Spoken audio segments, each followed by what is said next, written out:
லூக்கா 19 அதிகாரம். அவர் எரிகோவில் பிரவேசித்து அதன் வழியாக நடந்து போகையில் ஆயக்காரருக்கு தலைவனும் ஐஸ்வர்யவானுமாயிருந்த சகையு எனப்பட்ட ஒரு மனுஷன் இயேசு எப்படிப்பட்டவரோ என்று அவரை பார்க்க வகை தேடினான்.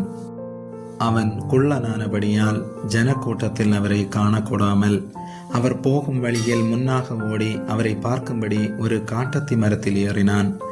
இயேசு அந்த இடத்தில் வந்தபோது அண்ணாந்து பார்த்து அவனை கண்டு, சகையுவே, நீ சீக்கிரமாய் இறங்கி வா, இன்றைக்கு நான் உன் வீட்டிலே தங்க வேண்டும் என்றார். அவன் சீக்கிரமாய் இறங்கி சந்தோஷத்தோடு அவரை அழைத்து கொண்டு போனான். அதை கண்ட யாவரும், இவர் பாவியான மனுஷனிடத்தில் தங்கும்படி போனார் என்று முறுமுறுத்தார்கள். சகையை நின்று கர்த்தரை நோக்கி, ஆண்டவரே, என் ஆஸ்திகளில் பாதியை ஏழைகளுக்கு கொடுக்கிறேன்.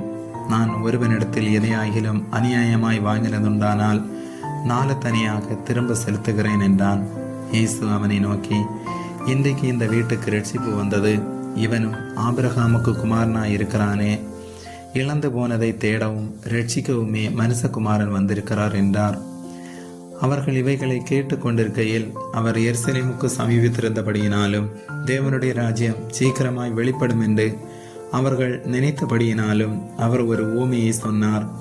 பிரபுவாகிய ஒருவன் ஒரு ராஜ்யத்தை பெற்றுக்கொண்டு திரும்பி வரும்படி தூர தேசத்துக்கு போக புறப்பட்டான்.